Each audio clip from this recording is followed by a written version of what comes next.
Сәлем достар, бүгін сіздермен бірге үй жағдайында жасалатын KFC-ні рецептімен бөлісетін боламын. Бұл рецепті өте көп іздедім. Жасап көргенде фастфудта жасалатын KFC-ден де дәмдірек болды деп сеніммен айта аламын. Өте дәмді шығады, отбасыларыңызға ұнайтынына сенімдімін. Міндетті түрде видеоны соңына дейін көріңіздер. Керекті ингредиенттердің барлығын описанияға жазып кететін боламын.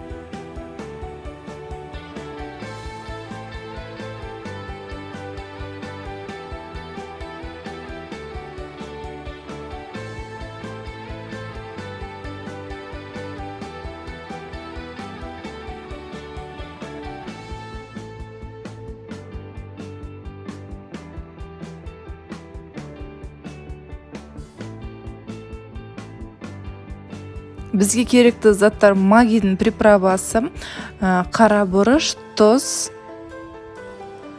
соя, сұйық май.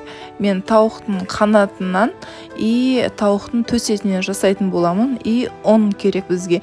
Егерде KFC-ларыңыз ашты болған қаласаңыздар, қызыл бұрыш немесе одан да ашты перец салсаңыздар болады. Мен балаларға жасайтын болғандықтан ондай ашты салмайтын боламын. Қанатымыздың бас жағын кесіп алып тастаймыз и екіге бөліп аламыз. Солай тауықтың қанатының барлығын осылай екіге бөліп шығамыз.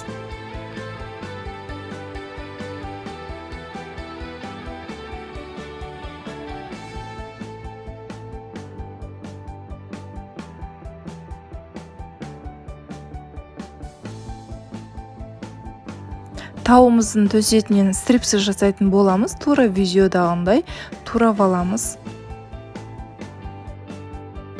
Туралған етіміз бен сүйектерімізді мариновать етеміз.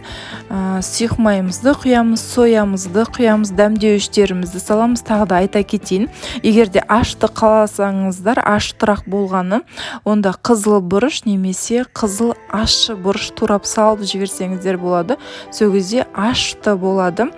Осылар су құямыз. Су құйғаннан кейін жақсылап араластырып, бетіне пищевая пленканы жауып, холодильникке бір түн тұрсам, еттеріңіз мариновать етіліп, өте дәмді и сочный болады. Егерде сіздерде уақыт аз болса, жоқ дегенде 3 сағат холодильникке мариновать етіліп тұру керек етіміз. Соямыз сініп, суымыз сініп, майымыз сініп, дәмдеуіштер сініп, өте дәмді болады. Көбірек тұрғысы, көбірек тұрғаны абзалырақ.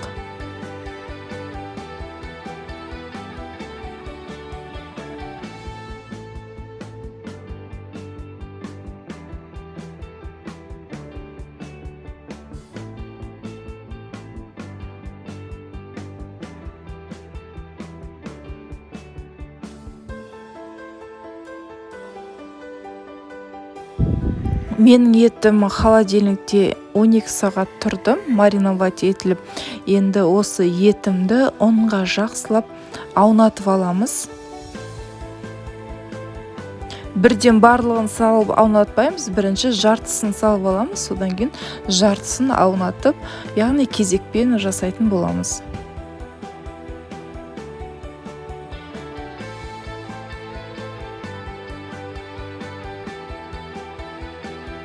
Онымыз етіміздің барлық жеріне тию керек, сол себептен жақсылап араластыруымыз қажет. Осындай ет сүзгішке ұнға араластырған еттеріміздің барлығын оның қағып салып аламыз.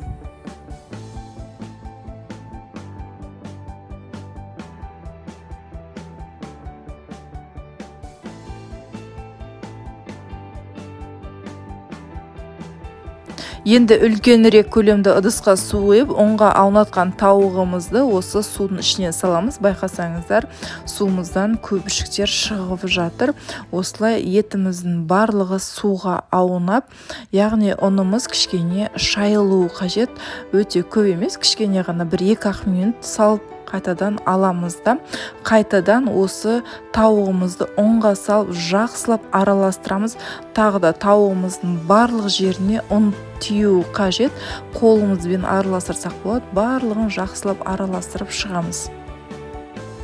мариновать етіліп қалған тауығымыздың жартысында тура осылай бірінші ұнға, суға, қайтадан ұнға араластырып аламыз.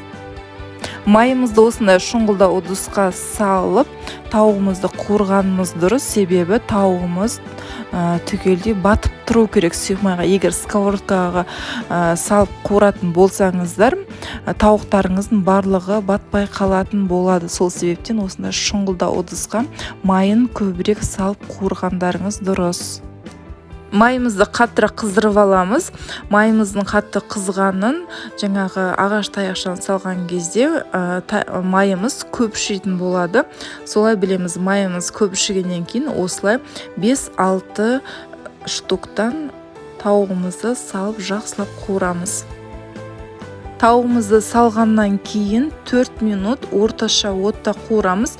4 минуттан кейін отымызды қаттырақ көтеріп 4-5 минут қуырамыз. Ол тауықтың көлеміне қарай, тауық піскен кезде осылай майымыз тұнып, тауықтарыңыз қалқып майдың бетіне шығатын болады.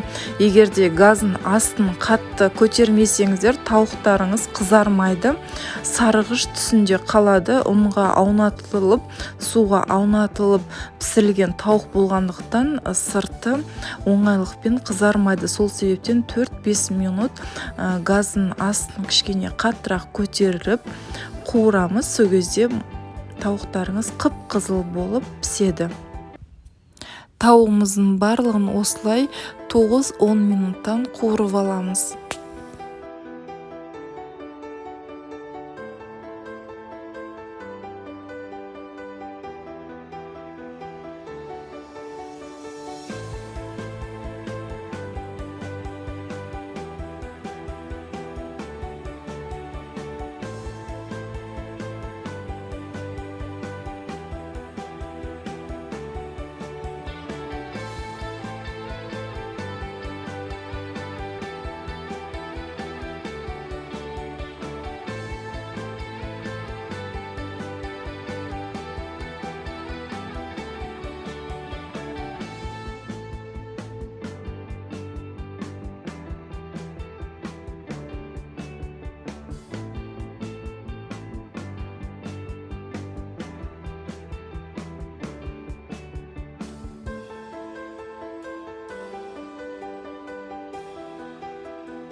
Егерде видеоны дәл осы жеріне дейін көрген болсаңыздар, міндетті түрде маған тіркелмеген болсаңыздар, тіркеліп кетіңіздер, лайк қойып отырыңыздар, комментарий жазып отырыңыздар. Сіздерге осы KFC рецебі ұнайды деген сенімдемін, отбасыларыңызға ұнайды деген сенімдемін.